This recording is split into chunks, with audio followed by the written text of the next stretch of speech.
Hello everyone, my name is Manish. मैं इस video पर बात करने वाला हूं छत्तीसगढ़ बोर्ड अर्धवार्षिक परीक्षा ऐसे वन एग्जाम 2023-24 कक्षा 8वीं विषय विज्ञान के बारे में इस वीडियो पर बताने वाला हूं।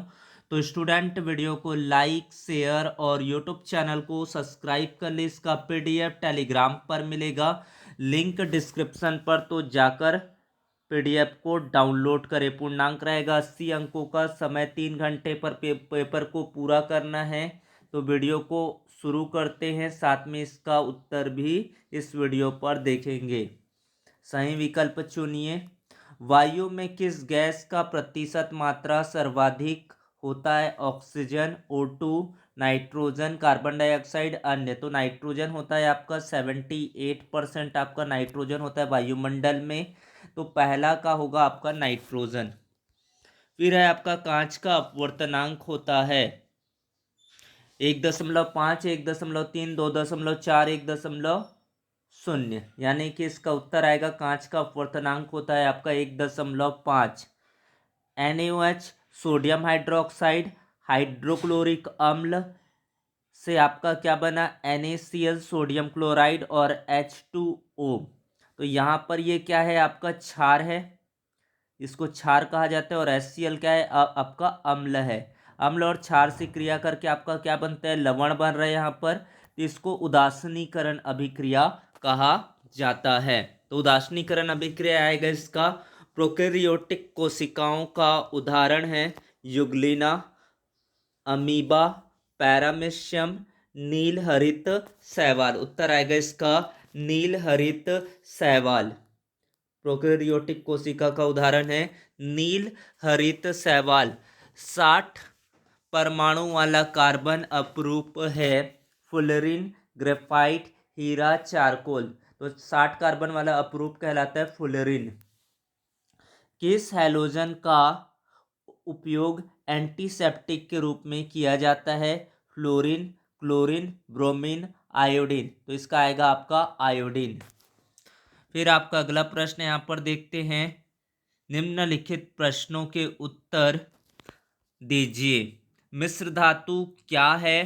किन्हीं 4 मिश्र धातुओं के नाम एवं उपयोग लिखिए। तो धातुओं को और उपयोगी बनाने के लिए उनमें अन्य धातुएं या अधातुएं मिला दी जाती है। इस प्रकार के बने मिश्रण को मिश्र धातु कहते हैं। यह अधिकतम कठोर व जंग प्रतिरोधी होती है। पहली बात करते हैं यहाँ पर इस्पात स्टील। इसमें होता है आपका लोहा, कार्बन, क्रोमियम, निकिल। उपयोग है पुल, रेल की पटरी आदि बनाने में किया जाता है। दूसरा नंबर का है आपका कांसा। इसमें एलिमेंट होता है आपका तांबा, टीन। उपयोग है मूर्तियां, सिक्का बनाने में। तीसरा है आपका पीतल। पीतल में आपका होता है तांबा, जिंक। उपयोग बर्तन और मशीन बनाने के लिए। जर्मन सिल्वर, इसका तांबा, जिंक, निकिल। उपयोग होता है बर्तन बनाने के लिए किया जाता है। तो ये रहा आपका 7वें प्रश्न का उत्तर। फिर आपका अगला है प्लास्टिक पर्यावरण प्रदूषण का एक कारण है, उदाहरण देकर स्पष्ट कीजिए। प्लास्टिक को अपघटित होने में कई वर्ष लगते हैं, इसलिए यह पर्यावरण प्रदूषण का कारण है। हम दैनिक जीवन में प्लास्टिक की थैलियों का अत्यधिक उपयोग करते हैं, जिससे हमारे घरों में प्लास्टिक का कचरा इकट्ठा हो जाता है, जो घरों से निकलकर सार्वजनिक कूड़ेदानों में या नालियों में, सड़कों के किनारे, मैदानों में इकट्ठा हो जाता है। इससे पर्यावरण प्रदूषित होता है। यदि इसे जलाया जाता है तब भारी मात्रा में विषैले धुएं को उत्सर्जित कर पर्यावरण को प्रदूषित करता है। तो इस तरह से आपका 8वें का उत्तर रहेगा। तो इसका स्क्रीनशॉट लेना चाहते हैं तो स्क्रीनशॉट ले सकते हैं। पीडीएफ डाउनलोड करना है तो टेलीग्राम ग्रुप पर ज्वाइन कर लीजिए और वहां से पीडीएफ को डाउनलोड करें। फिर आपका 9वां प्रश्न है प्लाज्मा झिल्ली की क्या कार्य होता है? तो प्लाज्मा झिल्ली के यहाँ पर कार्य देखते हैं। तो प्लाज्मा झिल्ली का कार्य होता है कोशिका का आकार बनाए रखने में सहायता करना, कोशिका में विभिन्न अंगों के आने व जाने पर नियंत्रण रखना, कोशिका को सुरक्षा व सहारा प्रदान करना। तो ये आपको 4 लिख लेना है प्लाज्मा झिल्ली के कार्य। फिर आपका अगला प्रश्न है यहाँ पर ग्रेफाइट और हीरे में क्या अंतर होता है, इसके बारे में आपको करना है। तो यहाँ पर ग्रेफाइट और हीरा में अंतर, पहले रंग के आधार पर पारदर्शक होता है और ये दूसरा काला रंग का होता है। कठोरता की बात करें तो अत्यंत कठोर होता है, ग्रेफाइट मुलायम होता है। विद्युत चालकता की बात करें तो कुचालक होता है हीरा, सुचालक होता है ग्रेफाइट। उष्मी चालकता की बात करें तो अति उच्च होता है, इसमें आपका सामान्य होता है। प्राप्ति की बात करें तो विरल होता है और समान होता है। प्रत्येक कार्बन से जुड़े कार्बन की संख्या आपकी कितनी होती है, यहाँ पर 4 होता है और यहाँ पर आपके 3 होता है। यहाँ पर घनत्व 3500 और इसमें आपका 2200 होता है। तो यहाँ से आप अंतर स्पष्ट कर सकते हैं, आपको 4 अंतर स्पष्ट करना है। फिर है आपका ध्रुव तारा स्थिर क्यों दिखाई देता है। पृथ्वी के घूर्णन अक्ष पर स्थित होने के कारण ध्रुव तारे की स्थिति पृथ्वी के किसी भी स्थान के सापेक्ष नहीं बदलती दिखाई देती है, इसलिए ध्रुव तारा हमें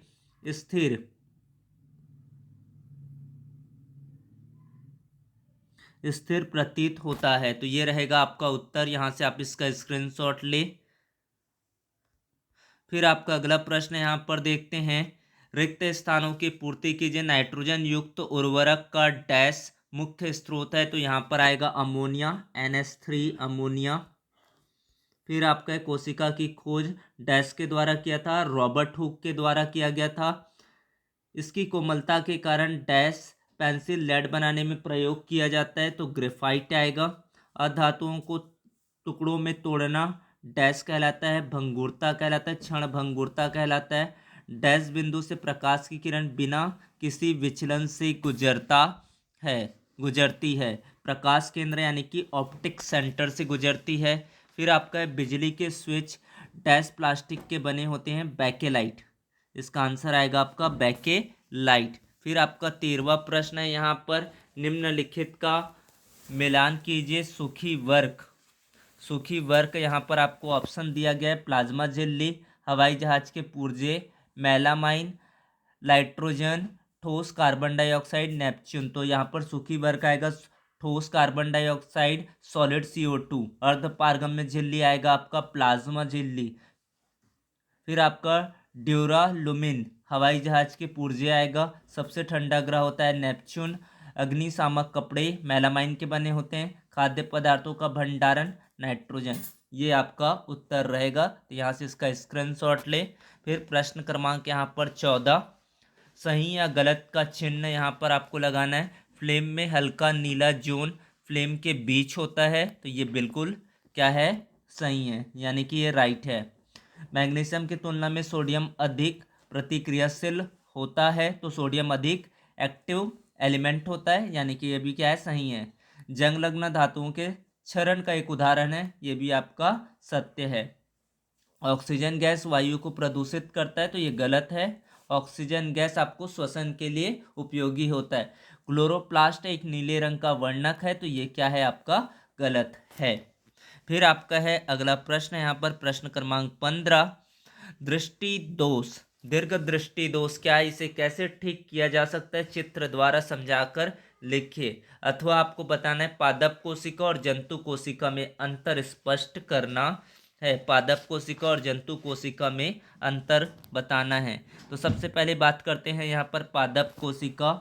इसमें सेल्यूलोज की बनी कोशिका भित्ति पाई जाती है प्लांट सेल पर। इसमें लवक यानी कि क्लोरोप्लास्ट पाया जाता है। अपवाद सिर्फ होता है आपका कवक। इनकी रिक्तियां अपेक्षाकृत राजधानियां जो होती है बड़ी होती है।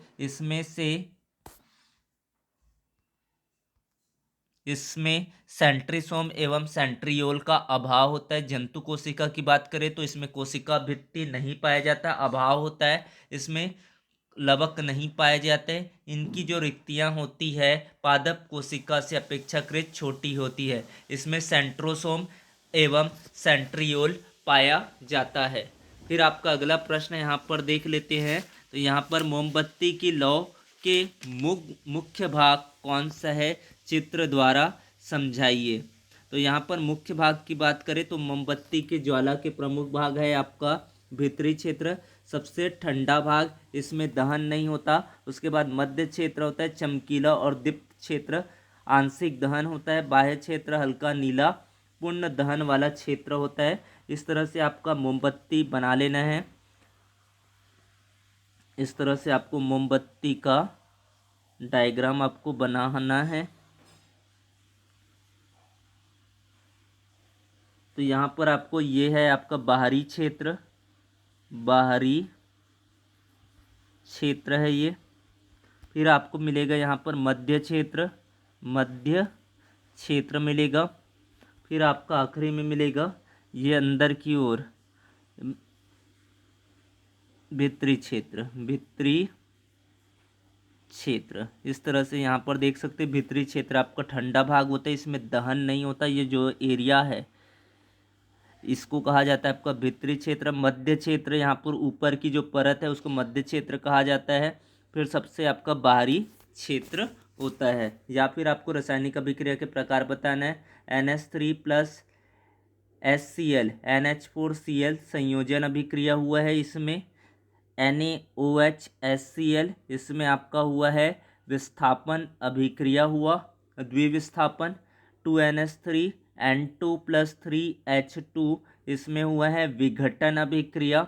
यहाँ पर CuSO4 जिंक विस्थापन अभिक्रिया हुआ यहाँ पर। और 2KClO3 gives 2KCl plus 3O2 विघटन अभिक्रिया। ये आपका हो रहा है संयोजन, इसमें आपका हो रहा है संयोजन, इसमें आपका हो रहा है द्विविस्थापन, द्विविस्थापन। फिर आपका इसमें हो रहा है विघटन, विघटन। फिर आपका इसमें हो रहा है विस्थापन, विस्थापन अभिक्रिया। फिर आपका है इसमें विघटन अभिक्रिया। तो इस तरह से आप इसका स्क्रीनशॉट ले लीजिए। आप किसी एक प्रश्न का यहाँ पर उत्तर देना है तो यहाँ से आप देख सकते हैं इस उत्तर को।